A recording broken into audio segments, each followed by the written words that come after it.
నమస్కారం. సుఖీభవ మూవీస్తో ద్వారా ఫిలిం ఇండస్ట్రీకి వస్తున్న రాజు గారికి, ఇంకో రాజు గారికి welcome and all the best. Vamsi, actual నేను ఎడిటింగ్ రూమ్లో ఉండి నా పనిలో పడిపోయి ఫోన్ పక్కన పడేసాను. ఎక్కడ మెసేజ్ కనిపిస్తే ఫోన్ ఆఫ్ చేశాను కూడా, ఎందుకంటే మూవీ చూస్తున్నాను. సడన్గా వంశీ వచ్చి డోర్ తీస్తే కరెక్ట్ ఇంటర్వెల్ ముందు ఉంది. అప్పుడు కానీ నాకు స్ట్రైక్ కాలేదు నేను ఈ ఫంక్షన్కి రావాలని. సారీ వంశీ. సో ఈరోజు ఈ కార్యక్రమానికి రావడానికి ముఖ్య కారణం ఇది వంశీ. అంటే ఒక ప్యాషన్గా ఒక రక్ష తీసిన, ఒక జక్కన్న సినిమా చేసిన, ఏదో కొత్తగా చేయాలని ప్రయత్నం చేస్తున్నాడు. ఈ రక్షక భటుడు కాన్సెప్ట్ కూడా చెప్పాడు, చాలా కొత్తగా ఉంది. So all the best Vamshi. పోస్టర్లోనే ఒక ఇంట్రెస్ట్ క్రియేట్ చేశావు. సో అందరూ క్యారెక్టర్ ఆర్టిస్టులను పెట్టుకొని ఒక కాన్సెప్ట్ ఫిలిం చేస్తున్నావు. సో పోస్టర్ లాగే, నీ మోషన్ పోస్టర్ లాగే సినిమా కూడా కొత్తగా ఉంటుందని ఆశిస్తూ all the best for you and all the best whole.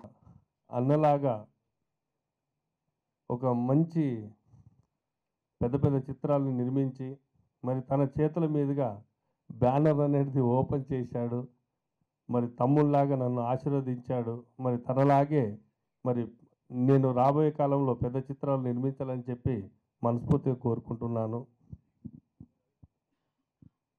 ఈ చిత్రం నిర్మించడానికి నేను ప్రాపర్టీస్లో, సుఖీభవ ప్రాపర్టీస్ సంస్థలో ఎన్నో వెంచర్స్ వేసి బిజీ ఉన్నటువంటి టైంలో మరి ఒకరోజు వంశీ గారు జక్కన్న సినిమా జరుగుతున్నటువంటి టైంలో మరి కలవడం జరిగింది. అంతకుముందు చాలా సంవత్సరాల ముందు మేమంతా కూడా ఫ్రెండ్స్మి. సార్ ఒక్కసారి మనం కలవాలి అని అన్నాడు. మరి ప్రాపర్టీస్లో నేను బిజీ ఉన్నాను అన్నటువంటి టైంలో మరి తను లేదు సార్ ఒకసారి కలిసి చాలా రోజులైంది కదా కలుద్దామని అంటే, ఆ జక్కన్న షూటింగ్ జరుగుతున్నటువంటి టైంలో ప్రముఖ నిర్మాతలైన దిల్ రాజు గారు మరియు ఎంఎస్ రాజు గారు విచ్చేయడం చాలా ఆనందంగా ఉంది. అలాగే ప్రొడ్యూసర్ గుర్రాజు గారికి, డైరెక్టర్ వంశీ గారికి, కెమెరామెన్ జోషి గారికి, ఈ సినిమాకు సంబంధించిన అందరికీ నా శుభాకాంక్షలు. మరియు సుఖీభవ ప్రాపర్టీస్ సంస్థ రియల్ ఎస్టేట్లో ఎలాగో సక్సెస్ అయిందో ఈ సినిమా ఫీల్డ్లో కూడా సుఖీభవ మూవీస్ అంతే సక్సెస్ సాధించాలని కోరుకుంటున్నాను. వంశీ గారికి చాలా థ్యాంక్స్. Thank you. ముందుగా నన్ను మా సంస్థని ఆశీర్వదించడానికి చాలాసేపు వెయిట్ చేసి ఇక్కడుండి ఎంతో ఓపికగా సహనంగా ఉన్న మెగా మేకర్ ఎంఎస్ రాజు గారికి, ఆయన అంత ఓపిక, ఆ సహనం మనకి మనం నేర్చుకోవాల్సినంత స్టేజ్లో ఉండేటువంటి విషయాలు అవి. అది మీకు తెలుసు అది ఎందుకన్నది. Next Tollywood top producer Dil Raju గారికి, ఆయన వద్దన్నా ఆయనకి ఆ వర్డ్ కరెక్ట్ అని మేము పెట్టాం సార్. సో దిల్ రాజు గారికి, ఆయన ఎడిటింగ్ రూమ్లో ఉన్నారు, ఎంఎస్ రాజు గారు ఇక్కడ వెయిట్ చేస్తున్నారు. సో ఆయన వచ్చి బ్లెస్ చేసినందుకు ఆయనకి ఫస్ట్ ఆఫ్ ఆల్ పెద్దలిద్దరికి చాలా కృతజ్ఞతలు sir. Thank you so much sir. ఇద్దరు రాజుల మధ్య మా రక్షక భటుడు బయటకు వచ్చాడు. సో వాళ్ళ ఆశీర్వాదం రక్షక భటుడు చాలా స్ట్రాంగ్గా పనిచేస్తుందని మేము అనుకుంటున్నాం ఫస్ట్ ఆఫ్ ఆల్. నెక్స్ట్ రక్ష నా ఫస్ట్ ఫిల్మ్ అండి, Ram Gopal producer.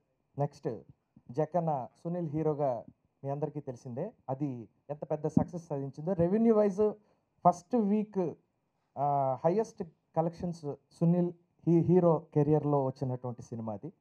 Next third ఫిలింగా జక్కన్న. చాలామంది నన్ను అడిగారు, ఈ రెండు జక్కన్న లాంటి ఒక పెద్ద సక్సెస్ఫుల్ సినిమా చేసిన తర్వాత, అంత రేంజ్ రెవెన్యూ చేసిన తర్వాత రక్ష ఈ సినిమా ఎందుకు చేస్తున్నాం అని చాలామందిని అడిగారు.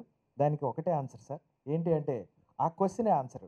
అంటే నేను చేస్తున్న ఈ సబ్జెక్ట్లో, ఈ కాన్సెప్ట్లో అంత దమ్ముంది. సినిమా చిన్నది పెద్దది అన్న మ్యాటర్ ఉండదు.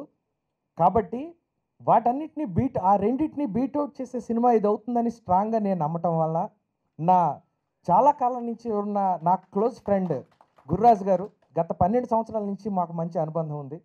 సో సుఖీభవ ప్రాపర్టీస్ లిమిటెడ్ అన్న ఒక సంస్థకి ఎండి అయి ఉండి అతను దాన్ని చాలా అనతి కాలంలోనే అద్భుతమైన సంచలన విజయాలు సాధిస్తూ సినిమాలోకి అడుగుపెట్టి నేను ఈ కాన్సెప్ట్ ఇది ఇలా ఉంటుందండి అని చెప్పిన వెంటనే వంశీ మనం చేద్దాం ఈ సినిమాని అని ఆయన నన్ను ఎంకరేజ్ చేసి ఇప్పుడు ఈ సినిమాని స్టార్ట్ చేయడం జరిగింది. ఇలా ప్రాసెస్. నెక్స్ట్ ఆల్రెడీ ఒక పెద్ద సినిమా ప్రాసెస్లో ఉందండి. ఆ వివరాలు త్వరలో తెలియజేస్తాను ఒక పెద్ద స్టార్తో. ఈలోపు ఈ సినిమా ఫినిష్ చేద్దాం. పెద్ద చిన్న తేడా అయితే నాకు లేదు సార్. స్టార్స్తో సినిమాలు చేస్తుంటాను, ఇలా కాన్సెప్షువల్ ఫిల్మ్స్ చేస్తుంటాను. మీ అందరి బ్లెస్సింగ్స్తో 2 రకాలుగా ఒక వెర్సటైల్గా ఎస్టాబ్లిష్ కావాలన్న ఒక అంబిషన్ ఉంది నాకు. దానికి ఫస్ట్ ప్రయత్నం ఇది. సుఖీభవ సంస్థలోనే నెక్స్ట్ పెద్ద సినిమాలు చేయబోతున్నాం. ఈ ప్రాసెస్లో దీన్ని స్టార్ట్ చేసామండి. సో ఇలా ఈ సినిమా ప్రారంభమైంది సార్. దీని టైటిల్ రక్షక భటుడు. ఇక ఇందులో కాస్టింగ్ వచ్చేసి ఇది ఒక హీరో అన్న యాంగిల్ పక్కన పెడితే ఆ మ్యాటర్తో సంబంధం లేకుండా ఒక కాన్సెప్ట్ తీసుకొని కాన్సెప్ట్ హీరోగా మనం ముందుకు తీసుకెళ్తున్న సినిమా అండి ఇది. ఇందులో అందరూ ఆర్టిస్టులే ఉంటారు, హీరోలు హీరోయిన్లు అలా ఉండరండి. మెయిన్ క్యారెక్టర్స్ వచ్చేసి రిచా పనే, Baahubali Prabhakar, Brahmaji, Prithvi plus actor. So ఈ యాక్టర్కి ఆ డాక్టర్ తోడు, డాక్టర్కి యాక్టర్ తోడు. It is a very good subject. అంటే ఇప్పుడు జనరల్గా స్టూడెంట్స్ అందరూ కాలేజీకి చదువుకోవడానికి చదువుకోవడానికి పంపిస్తే వాళ్ళు కాలేజీకి వెళ్ళకుండా తప్పు మార్గాలు పట్టి డ్రగ్స్ అని, సిగరెట్స్ అని, మందని, ఈ బార్లకు వెళ్ళిపోవడం, ఈ కాలేజీలు కట్ చేసి స్కూల్స్కి వెళ్ళడం,